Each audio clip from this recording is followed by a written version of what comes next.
Hello, Mark. I'm Candice. My score number is 30. I'm sophomore at NCUE. I'm gonna deliver the speech titled Cuddy, Your Body Language Shapes Who You Are. So, I want to start by offering you the free non-tech life hack. And all that's required of you is this, that you change your postures for 2 minutes. But before I give it away, I want to ask you to right now do a little audit of your body and what you are doing with your body. So, how many of you are sort of making yourself smaller? Maybe you are hunching, crunching your legs, maybe wrapping your ankles. Sometimes we hold onto our arms like this. Sometimes we spread out. I see you. So, I want you to pay attention to what you are doing right now.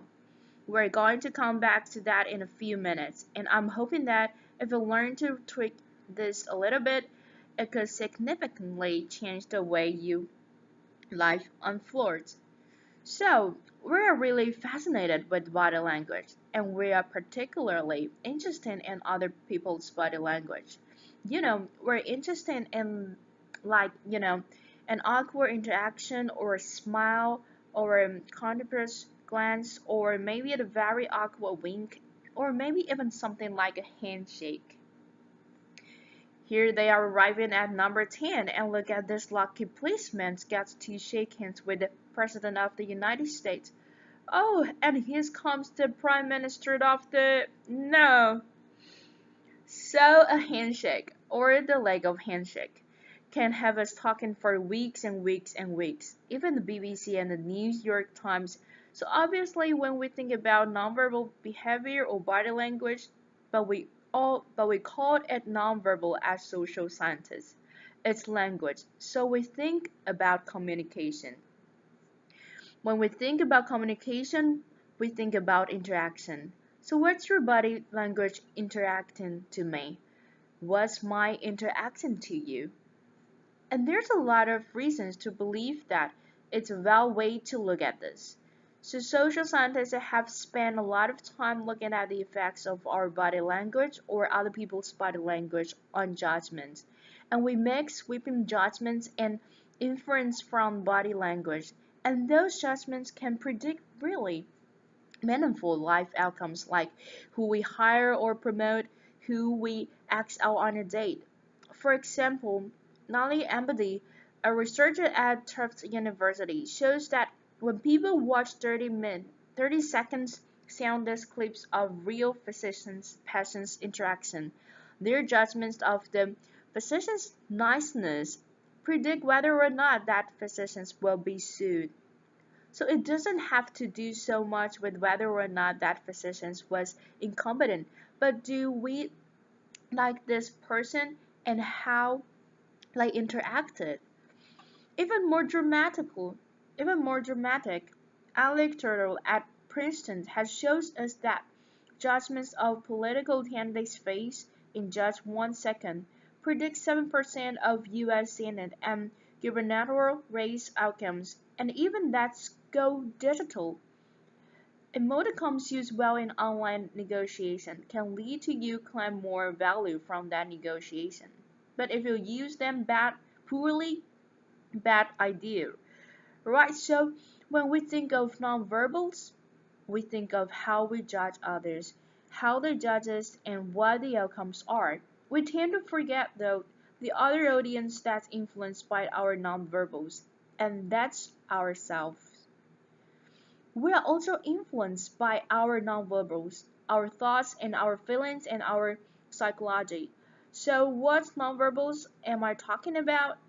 I'm a social psychologist. I studied precise. I teach at a competitive business school. So it was inevitable that I would become interested in power dynamics.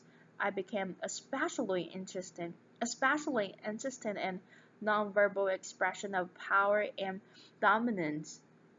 And what are nonverbal expression of power and dominance? Well, this is what they are. So in animal kingdom, they're about expanding. So you make yourself big, you stretch out, you type up space, you're basically opening up. It's about opening up. And this is true across the animal kingdom. It's not just limited to primates. And humans do the same thing. So they do this both when they have power sort of chronically and also when they are feeling powerful in the moment.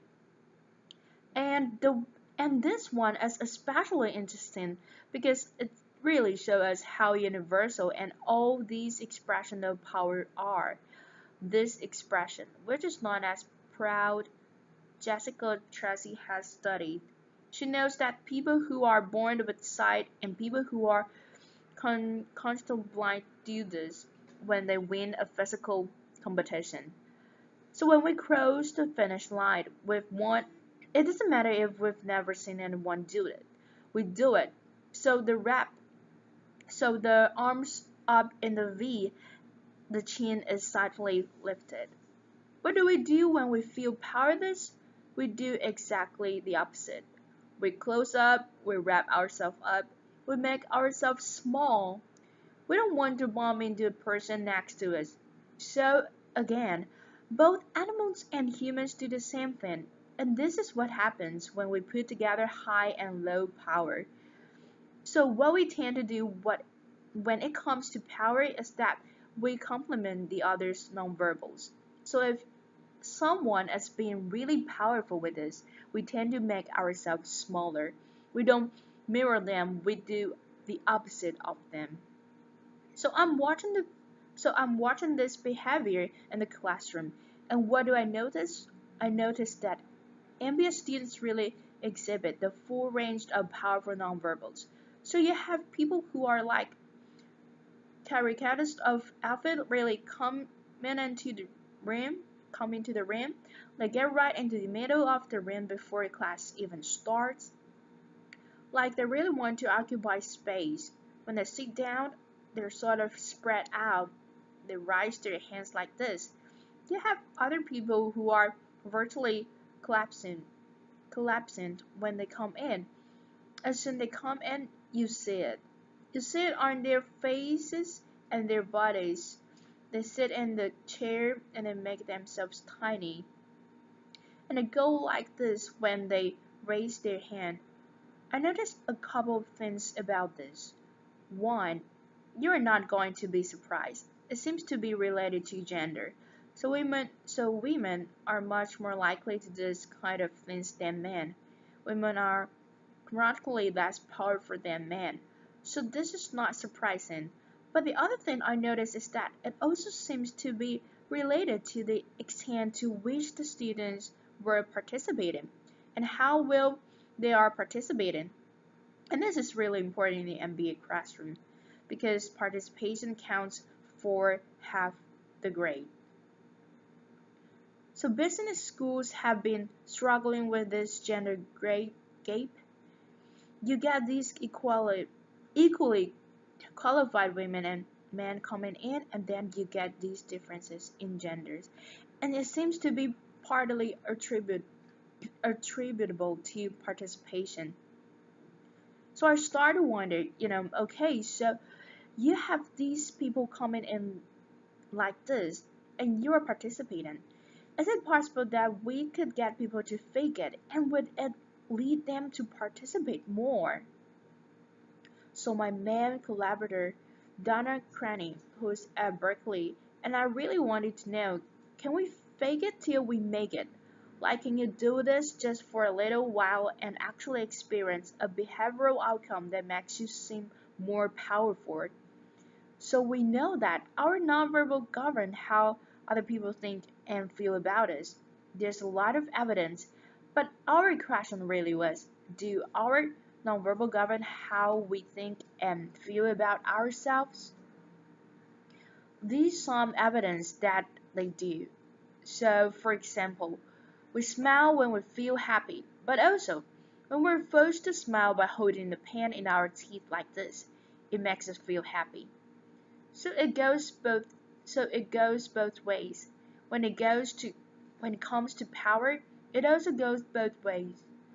So when we feel powerful, we're more likely to do this. But it's also possible that when we pretend to be powerful, we're more likely to actually feel powerful. So the second question really was, so you know that our minds change our body, but is it also true that our bodies change our minds? And when I say minds, in the case of powerful, what am I talking about? So, I'm talking about thoughts and feelings and the sort of psychological things that make up our thoughts and feelings. And in my case, that's hormones. I look at hormones. So, what do the minds of the powerful versus the powerless look like? So, powerful people tend to be, not surprisingly, more assertive and more confident, more optimistic. They actually feel that they're going to win even at games of chance. They also tend to be able to think more abstractively. So there are a lot of differences, like take more risks. There are a lot of differences between powerful and powerless people. Physiologically, there also are differences on two key hormones, testo- testosterone, which is the dominant hormone, and cortisol, which is the stress hormone. So what we found is that high-power alpha males is primate hychologists have high testosterone and low cortisol, and powerful and effective leaders also have high testosterone and low cortisol. So what does that mean? When you think about power, people tend to think only about testosterone because that's what's about dominance. But really, power is also about how we react to stress. So do you want high-powered leaders that's dominant, high on testosterone, but really stress reactive? Probably not, right? You want the person who's powerful and assertive and dominant, but not very stress reactive, the person who's laid back. So we know that in primate hierarchies, if an alpha needs to take over, if an individual needs to take over an alpha rule sort of suddenly within a few days, that individual testosterone has gone up significantly and his cortisol has dropped significantly. So we have this evidence both that the body can shape the mind, at least at the facial level, and also that role changes can shape the mind. So what happens, okay, you take a role change. What happens if you do that at a really minimal level, like this tiny manipulation, this tiny intervention? For 2 minutes, you say, I want you to stand like this, and it's going to make you feel more powerful. So this is what we did. We decided to bring people into the lab and run a little experiment. And these people adopted for 2 minutes, either high power poses or low power poses. And I'm just going to show you 5 of the poses, although they took on only 2. So here's one, a couple one. This one has been adopted the Wonder Woman by the media. Here are a couple more. So you can be standing or you can be sitting. And here are the low power poses. So you're floating up, you're making yourself small. This one is very low power. When you're touching your neck, you're really protecting yourself. So this is what happens when they come in. Let's fit into a vial. Wait for 2 minutes. Say you need to do this or this. Like don't look at pictures of the poses. We don't want to prime them with this concept of power. We want them to be feeling power, right? So 2 minutes they do this. And then ask them, how powerful do you feel on a series of items? And then we give them an opportunity to gamble. And then we take another self-art sample. That's it. That's the whole experiment. So this is what we found. Risk tolerance, which is the gambling. What we find is that When you're in a high power pose condition, 86% of you will gamble. When you're in a low power pose condition, only 60%. And that's a pretty whopping significant difference. Here's what we found on testosterone. From the baseline when they comment, high power people experience about a 20% increase, and low power people experience about a 10% decrease. So again, 2 minutes and you get these changes. Here's what we get on cortisol. Cortisol. High power people experience about a 25% decrease, and low power people experience about a 15% increase. So 2 minutes lead to these hormonal changes that's, that configure your brain to basically be either assertive, confident, and comfortable, or really stress reactive, and feeling sort of shut down. And we've all had the feeling, right?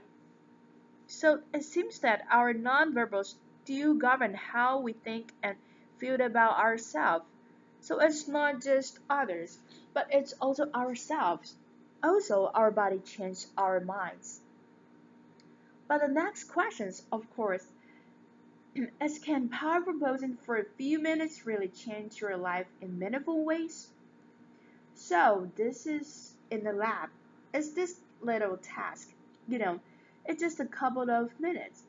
Where can you actually apply this? Which we cared about, of course. And so we think is really what matters. I mean, where you want to use this is evaluative situation like social threat situation. Where are you being evaluated? Either by your friends. Like for teenagers, it's at a lunchroom table. It could be, for some people, it's speaking at a school board meeting. It might be given a pitch or given a talk like this or doing a job interview. We decided that the one that most people can relate to because most people have been through was the job interview. So we published these findings and the media are all over it. And they say, okay, so this is what you do when you go in for the interview, right? So we were, of course, horrified and said, oh my god, no, no, no, that's not what we meant at all, for numerous reasons. No, no, no, don't do that. Again, this is not about you talking to other people, it's you talking to yourself. What do you do before you go into a job interview? You do this, right? You're sitting down, you're looking at your iPhone or your Android, not typing, not trying to leave anyone out. You're looking at your notes, you're hunched up, making yourself small, when really what you should be doing maybe is this in the bathroom, right? Do that for 2 minutes. So that's what we want to test. Okay, so we bring people into a lab and they do other high or low power poses again. They go through a very stressful job interview. It's 5 minutes long. It's 5 minutes long. They are being recorded. They're being judged also, and the judges are trained to give no verbal feedback. So they look like this. Like image this is the person interviewing you. So far, 5 minutes, nothing. And this is worse than being heckled. People hate this. It's what Marianne Love friends call standing in social quicksand. So this really spikes you cortisol. So this is the job interview you put them through because you really want to see what happened. And then have these quartered look at these tapes, 4 of them. They are blind to hypothesis. They are blind to conditions. They have no idea who's been posing in what pose. And they end up look at this set of tapes. And they said, oh, we want to hide these people. All the high power posters. We don't want to hide these people. We also evaluate these people much more positive overall. But what's driving it? It's not about the content of the speech. It's not the presence. It's not the presence that they are bringing to the speech. We also, because we rate them on all these very related to competence, like how well structured is the speech, how good is it, what are their qualifications, no effect on those things. This is what's affected. This kind of things. People are bringing their true self basically. They're bringing themselves, they bring their ideas, but as themselves with no, you know, residue over them. So this is what's driving the effect or mediating the effect. So when I tell people about this, that our body changes our mind, and our minds can change our behavior, and our behavior can change our outcomes, they say to me, I don't. It feels fake, right? So I said, fake it till you make it. I don't. It's not me. I don't want to get there then still feel like a fraud. I don't want to feel like an imposter. I don't want to get there only to feel like I'm not supposed to be here. And that really resonated with me because I want to tell you a little story about being an imposter and feeling like I'm not supposed to be here. When I was 19, I was in a really bad car accident. I was thrown out of the car, rolled several times. I was thrown from the car, and I woke up in a head injury rehab and I have been withdrawn from college.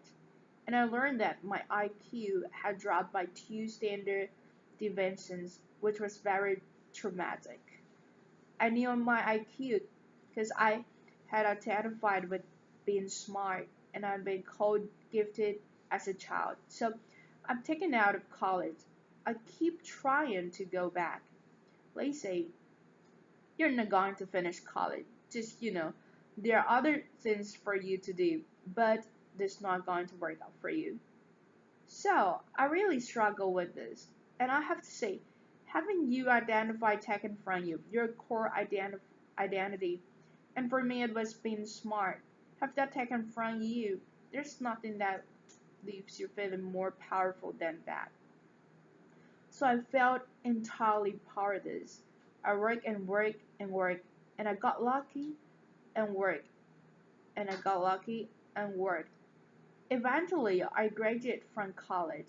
It took me 4 years longer than my peers, and I convinced someone, my angel advisor Susan Fix, to take me on. And so I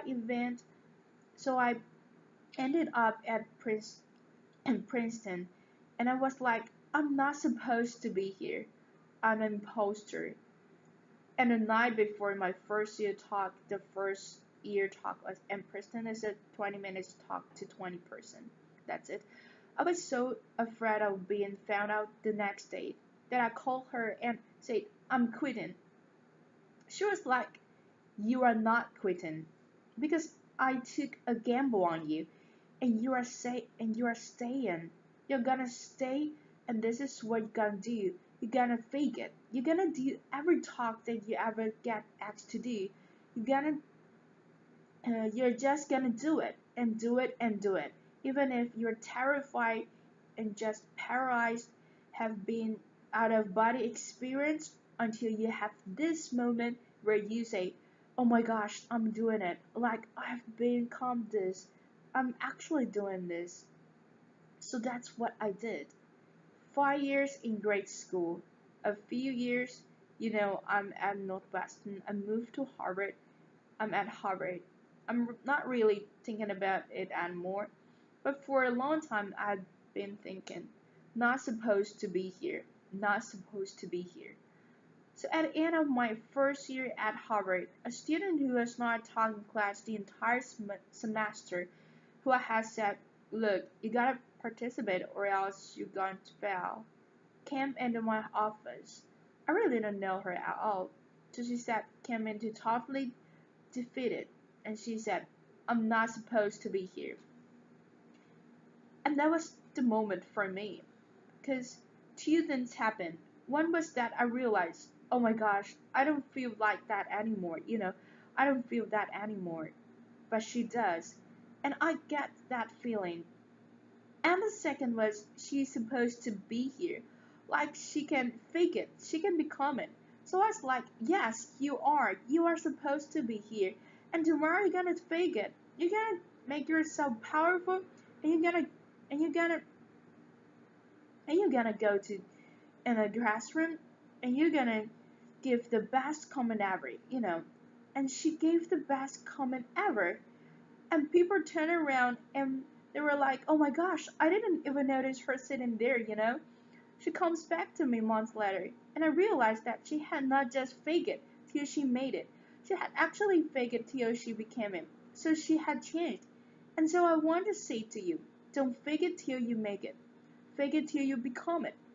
It's not do it enough until you actually become it and internalize.